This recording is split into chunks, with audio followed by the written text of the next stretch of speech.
Good afternoon. Notice of a public meeting of the Charter Review Committee of the City of Brownsville. Pursuant to Chapter 551, Title 5, Section 551.041 of the Texas Government Code, the Texas Opens Meeting Act notice is hereby given that the Charter Review Committee of the City of Brownsville will conduct a regular meeting on Wednesday, January 11, 2023 at 5:30 p.m. at the City Commission Chambers located on the second floor of Brownsville City Hall, Old Federal Building, located at 1001 East Elizabeth Street, Brownsville, Cameron County, Texas. Pursuant to Section 551.127 Texas Government Code, one or more of the committee members may attend this meeting remotely using video conferencing technology. The video and audio feed of the video conferencing equipment can be viewed and heard by the public at the address posted at the location of the meeting. Members of the public, employees, and the committee members may join via WebEx on the link provided on the City of Brownsville website. Members of the public who submitted a public comment form will be permitted to offer public comments as provided by the agenda and as permitted by the presiding officer during the meeting. A recording of the meeting will be made and will be available to the public in accordance with the Open Meetings Act.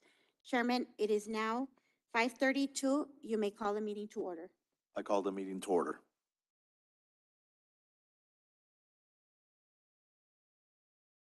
Would everyone please stand for the invocation? Someone?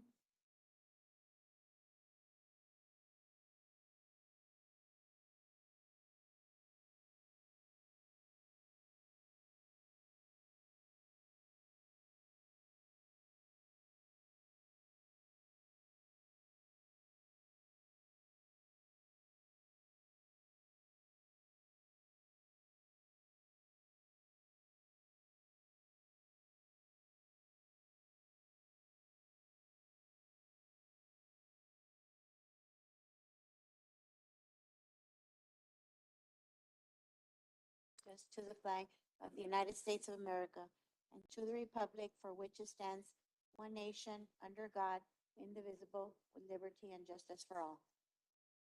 Honor the Texas flag. I pledge allegiance to the Texas, one state, one under God, one and indivisible.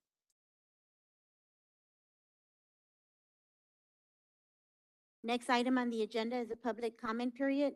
We do not have anyone submit any public comments, so we'll go ahead and move on to the next agenda item, which is presentation update and work session. Number 1, factual and legal updates based on requests provided during any previous meeting as requested by the Charter Review Committee.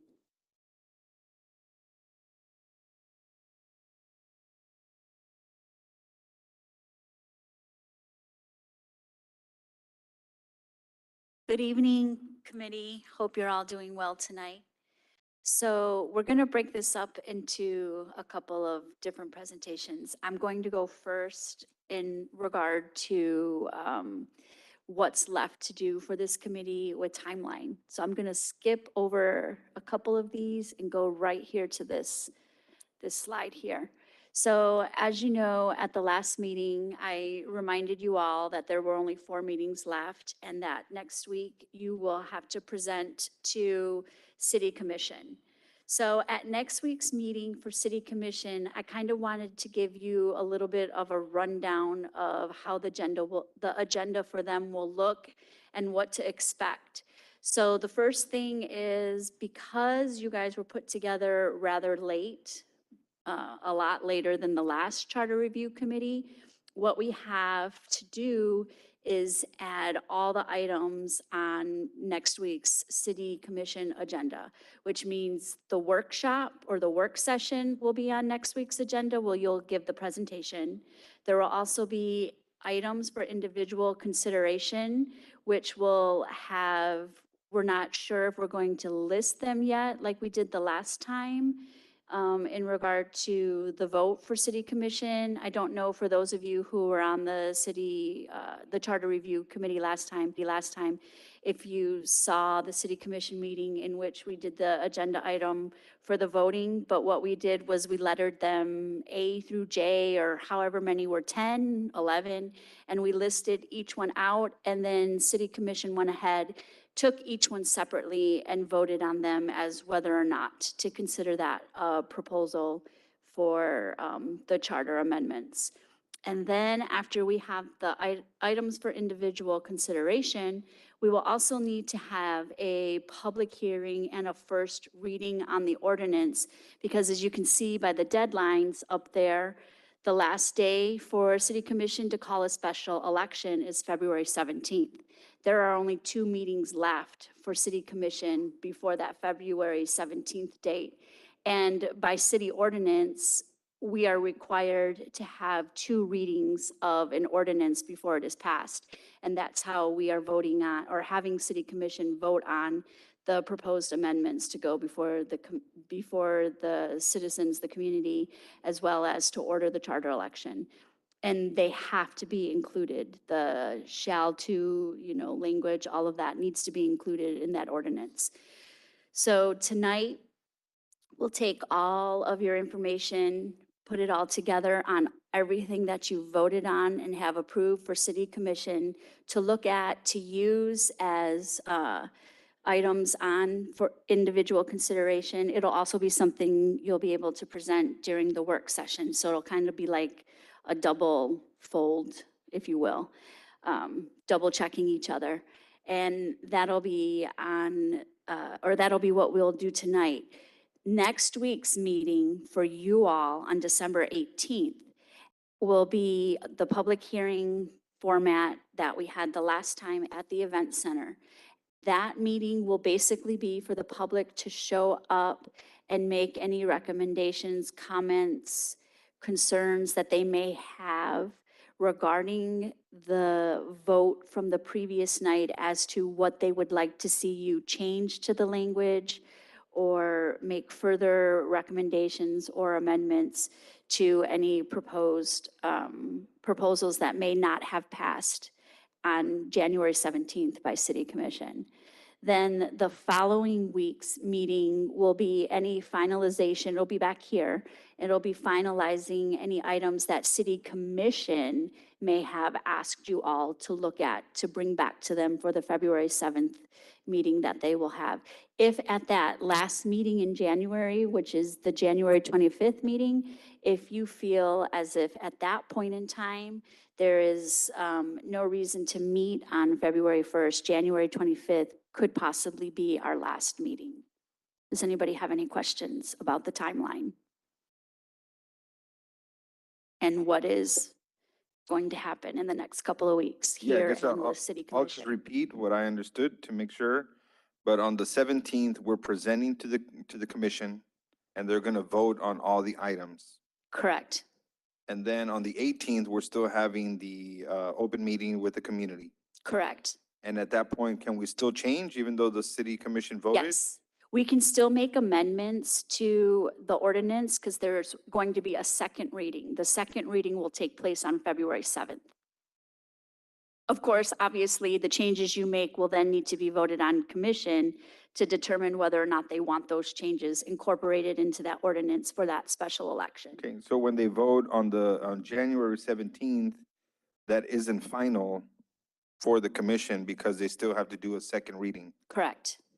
which is February 7th. Yes. Okay. All righty, I think I understood.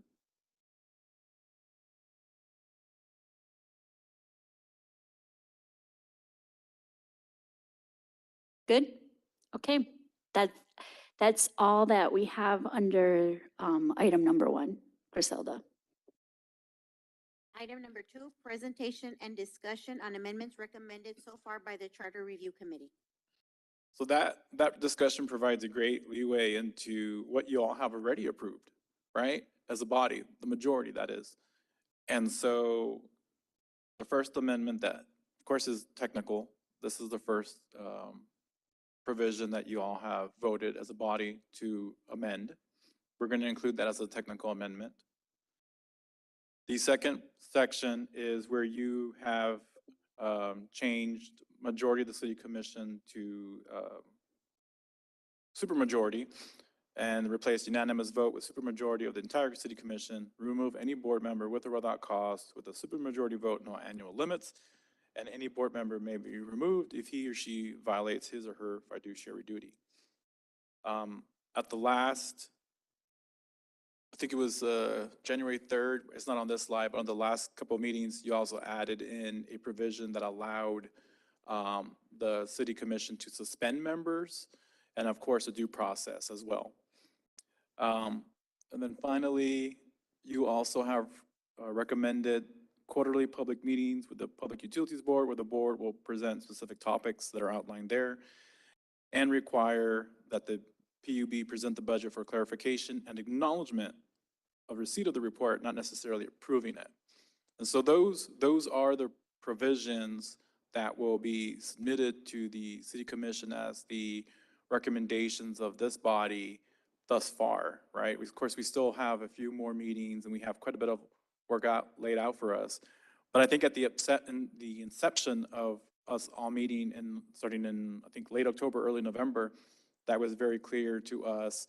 And I think even though we've had a few meetings, we've had meetings every week, so thank you all for your time. We have had a lot of action and a lot of recommendations that are going to the city commission for their review, right? And I'm pretty sure there will be a few more.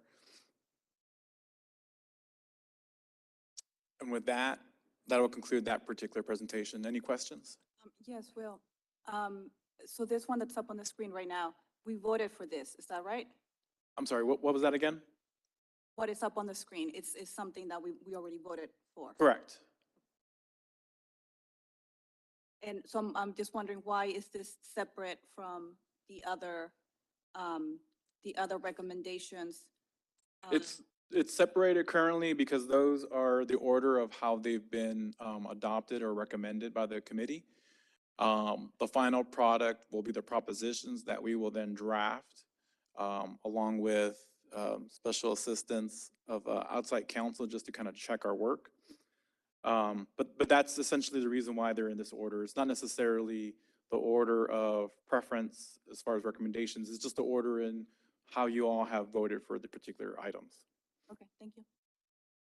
And if I can add, there is one missing that was from last week. That was in regard to the city manager's contract. And I'm sorry, not the city manager's contract, the one in regard to salaries for city commissioners and the mayor. That one you did vote on and you all did approve. It is back on tonight's agenda for consideration and action again, because there was some talk afterwards with one of the committee members that wanted it placed back on to revise the motion that was previously made. But that one didn't make it to the slide deck, so I do apologize for that. Could you go back to the first slide? Yep, I'm sorry, this one here, this is just like a correction, right? So, Yeah, this is technical yeah. amendment.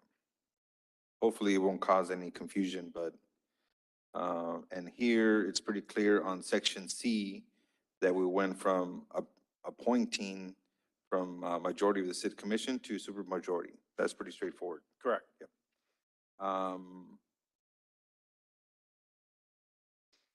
Yeah, so on the last, on the bottom section there, and maybe, I'm not sure if there's other ones that are related to that, but I was asking if you can clarify if there is any conflict between them, and if not, why is there not a conflict? Because I think there was some perception that on the ones we've approved, that they may be in conflict with one another. Which particular provisions or recommendations? I think it was with the removing at will. The with or without cause? Yeah, with or without cause. Remove any board member with or without cause with a supermajority vote, no annual limits. So And that- there's 5 now, right? That's why I was asking about that last slide in this deck. So there's 5 recommendations, or five independent charter amendment recommendations for section 1E. Here, we're just seeing 3, but then the other 2 are shown separately. So keep in mind too, as we present, so that we don't confuse the voters, of course, and we can keep these provisions separate as a part as far as each individual topic. They're worded this way underneath each provision so that we don't say you know, remove any board member with or without cause, with a supermajority vote, no annual limits,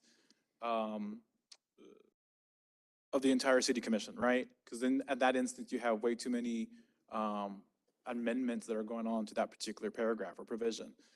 And so we broke it out this way. And so when we were talking, Mr. Martinez on the call, they don't conflict, they kind of harmonize, and we would have to harmonize them depending on what the city commission decides to approve as far as the amendment. So, for example, supermajority, that is one amendment that they will consider. Do we remove majority of the city commission or unanimous to supermajority? The second one would Well, be, but the motion, if you go back and look at it, it was to make that change, leaving everything else the same. That's why so all of these are based on independent motions. yeah, all these are independent motions. And if So you each change the one is a language- motion that has been approved by the body. Right. So if you change the language, like down the road, but it changes the meaning of, for example, the original motion. Does that make sense? Can I just add my 2 cents? Yes, that'd Not be that great. it's worth anything, but you know. So you all are making recommendations to city commission. These recommendations are apart, you know, separate and apart from each other. So the way that they'll be worded to commission will be as they were made here and approved and recommended to put before city commission. City commission obviously will not be accepting all of these recommendations, to go to your point, Mr. Martinez, because some of these do not conflict with each other, but are saying the same thing, just, you know, with or without cause because of fiduciary duty. And they may decide to say, you know what, we're not going to agree to put on remove any board member with or without cause, the rest of that. But we are okay with doing the board member be removed if he or she violates with fiduciary duty. And maybe they add a clause in there as, but they need due process. So the reason why they're separate and apart from is they may accept it as is, but then they may combine them all together and make it more what it is they want to see as a body, as a city commission. So we're giving them your options that you all voted on to just say, hey, this is what we as a committee think should be on there, but we ourselves had, you know, disparage, you know, in regard to certain language. I think in the next workshop, we will be presenting a way to organize these ideas that seem disparate right now. And that's fine if you guys want to go back and amend these motions. No, not amending. I mean, sure, we could then narrow it down, but it's more about being able to present it in a way that does not seem so disjointed. And that in your presentation, your workshop, that's absolutely fine. And we can look at that and then move forward from that point on. But that's the reason why they're worded the way they are right now. So I hope that helped. Independent of how they're presented, the way they're going to be added to the agenda, the city commission agenda, is going to be as you have here. Correct. Okay, How you voted on them. correct. Correct. Just a real quick point. On the screen now is, it says replace unanimous vote with supermajority. And I believe, and I'm corrected as of only this week, that's actually a majority vote of the city commission, not a unanimous. Currently, we have they're appointed by a majority. At least that's what it says, and I'm trying to do a No, good under job. E is for removal. Yeah, I'm sorry, the top one is for C. Proceed. Okay, so I'm confusing it. Yeah, so that's the I'm appointment. Mixing and matching, I apologize. Okay. Yeah. That's only regard to replacement or removal. Right. So C is for appointment and E is for removal. And the language that says majority replace supermajority, that's for appointment. And unanimous is being changed from supermajority for removal. The oldest member of the commission, I agree that I am a little deluded in terms of my ability to rationalize and argue in behalf of something that is totally irrelevant. I apologize. Question. Should we identify somewhere because not every, we may know what a supermajority entails. But is it going to be somewhere on the ballot where we're going to identify what a supermajority is? A majority is easy, but a supermajority may not be so easy for those that are voting. So is it supermajority of the total commission, supermajority of those present? And are we going to identify a supermajority to be 5? So the way it's currently written, you can chime in. Yeah. Is, you wanna, I was going to say, I would leave it as supermajority of the commission. Because if you change it to a number, and let's say our commission changes to 8, who knows, right? We have to go back and amend our charter. We would Yeah, have to it- amend the charter to change to 8. I'm sorry? If it changed to 8, we would also have to go Right. back and amend. correct. So you have to go back and amend that again. So it's best to just say supermajority, because supermajority in and of itself is defined as supermajority, So more it's- than, Supermajority for 7 is 5. correct? Yeah. If it changes, if there's more commissioners, then it's gonna adjust. I guess it's like 70, 77%. So, yeah, I mean, supermajority is defined. I don't think that there is a reason for a number. Now, to go to the second part of your question, Mr. Coscos, in regard to defining it in the amendment as to what a supermajority is, that probably will not happen. The way that the city would go about making sure that the public is aware of what a supermajority is kind of along the lines of what we did the last time, is give them educational materials, have them, say, if you have questions, concerns, please contact. We'll do the ad campaigns that we did, the marketing and all of that, like we did the last time. And So- as you're so well there will- aware, we so- can't So there advocate. will be a number of PSA in the newspaper or radio or whatever, correct? I don't know exactly how they'll do the marketing, but it'll be similar to what we did the last time, social media, things along those lines. But, and to clarify for the public, it would not be advocating for or against the measures, just providing education. Correct. Do we have do we worry about, whether 3 people recuse themselves? I mean, it's just still 5, so they can't take any action unless there's 5 affirmative votes, right, of the city commission? Well, Meaning, if 3 people recuse, you can't have a supermajority. you can't get 5, right? And so that clarifies that, right? All right. Okay. Any further questions? Yeah, can you go back where we were before we went here? I had a question on, let's see, yeah, that one, the second one. Was it timeline? No, go back. It's where we talked about the public arena where charges have been filed and all that stuff. It was the last, The item. last slide. The last slide before, hold on, yeah. That particular amendment or that language, at least for me, is a little bothersome. Only because it appears that you'd be violating somebody's rights where a charge has been filed and published, and the member has been given a reasonable opportunity to defend himself in an open public. Are we going to give that person the option of having it in executive session or open public? The way it sounds here, they can only discuss their situation in an open public seat. Well- But they may not want that. I don't know. Yeah, so published is a term of art that not necessarily means published in a newspaper. Well, tell me what that means. So published means that it would be the 72-hour notice. So your TOMA requirement, you publish your agenda. Okay, so this is, so the charges that we're talking about is not necessarily what's going to be published. Correct. It would be essentially the agenda, you're publishing at that point, the particular, whatever the charge is, right?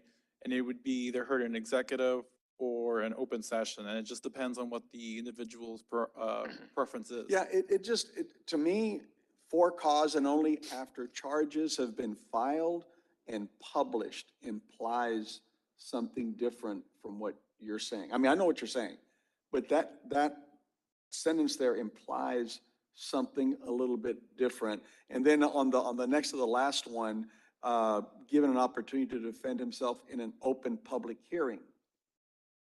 So it doesn't give them the option to do it behind closed doors, according to the way I'm reading that. Yeah, that's true. I mean, it does say in an open public hearing before the city commission, but the particular provision that they would be using to do the executive session would be under personnel Right, or right. officers, right? Right. And so this particular charter provision does say in a public Yeah, but hearing. this is talking about board members, Correct. not employees. Correct, So but would they fall under the personnel caveat, yes, even though they're not employees? because it's officers of the city or Okay, the city fine. boards. Gotcha. I think you can go back to the one that says for cause, or with or without cause.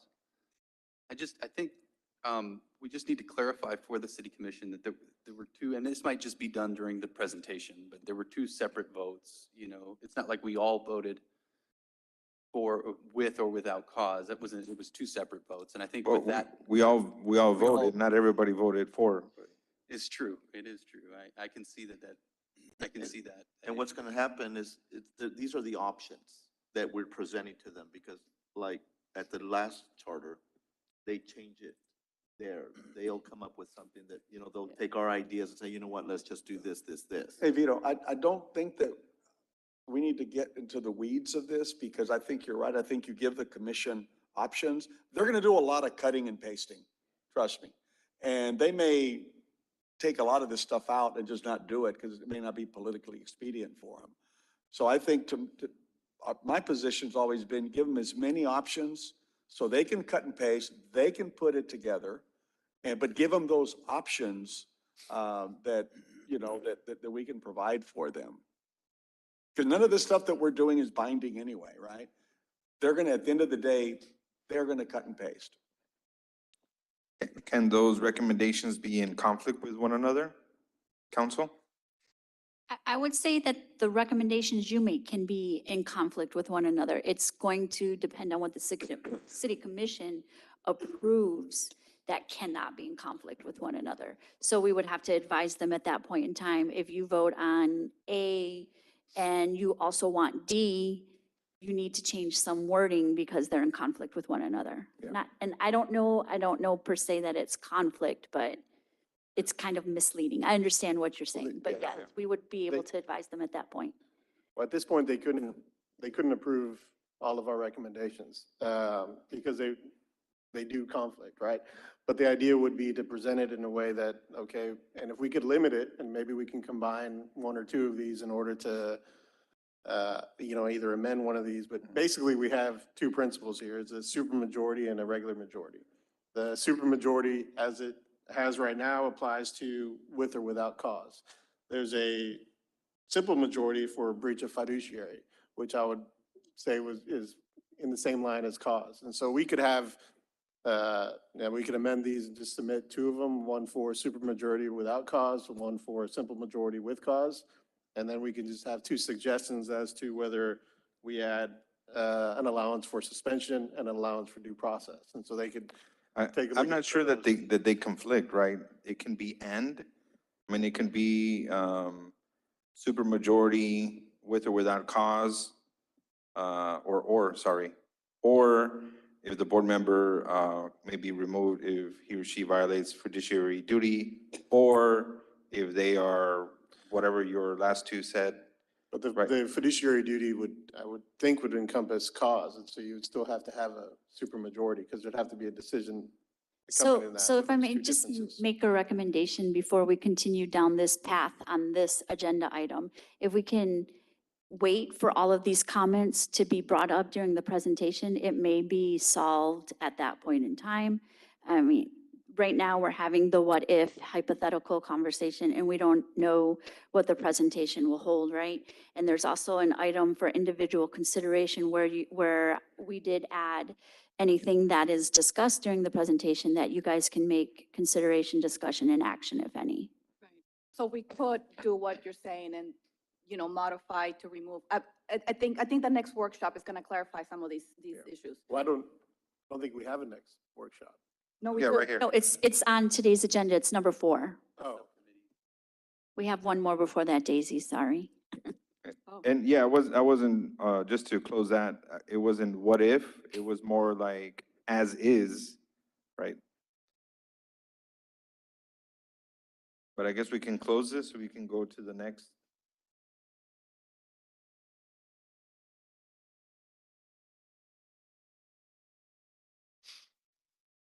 Item number 3, presentation and discussion related to technical and/or other amendments recommended by the city manager or city attorney.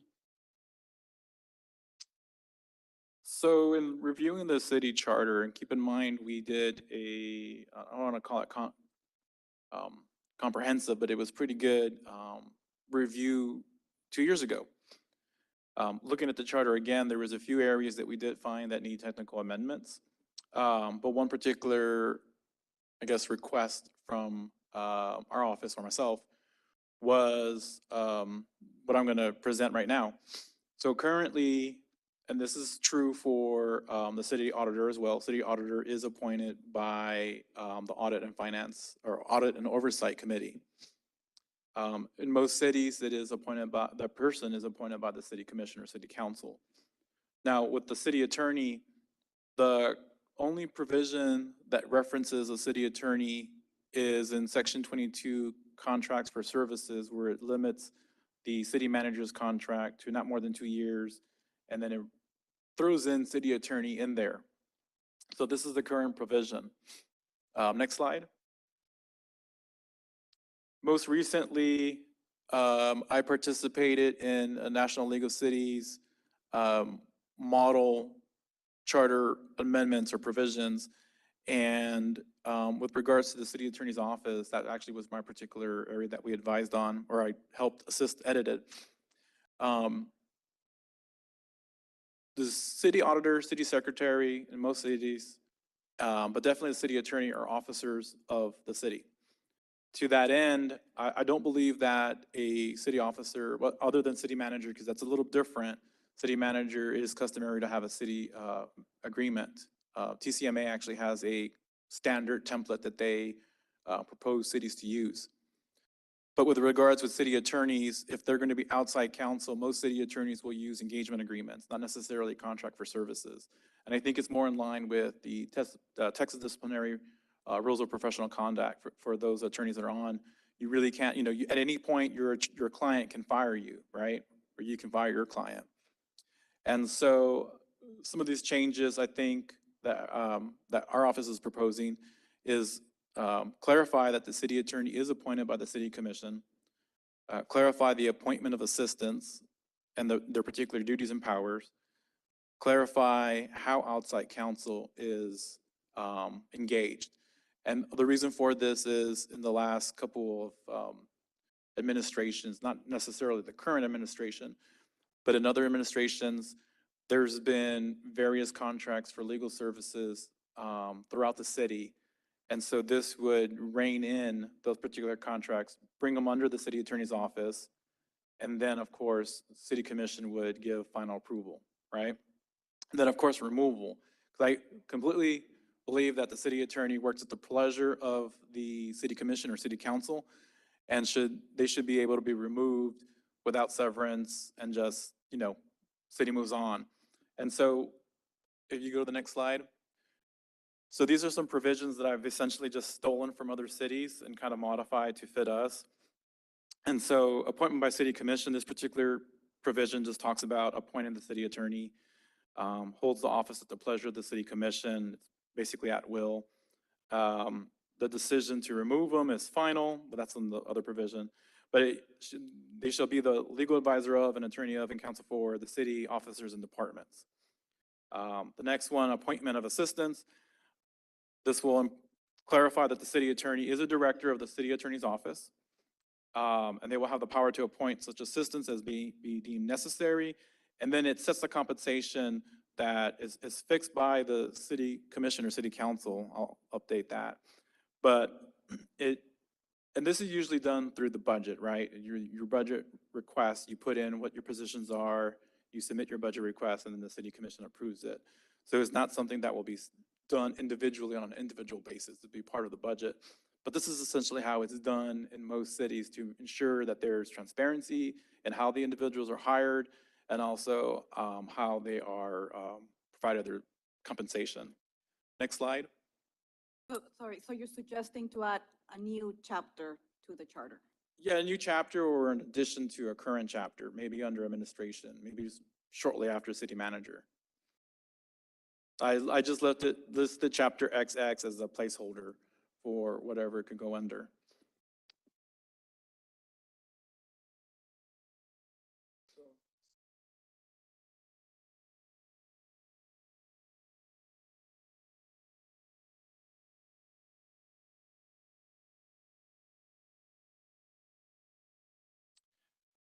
With the exception of how they are set with their budget.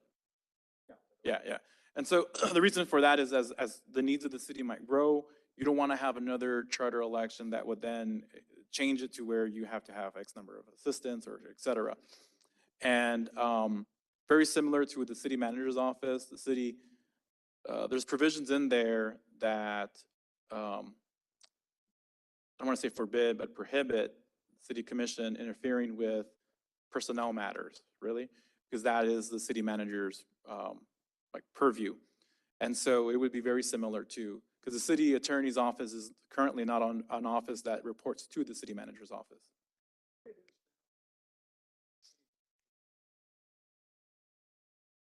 No, right now it's the city commission as a whole. If you go back to the very first slide.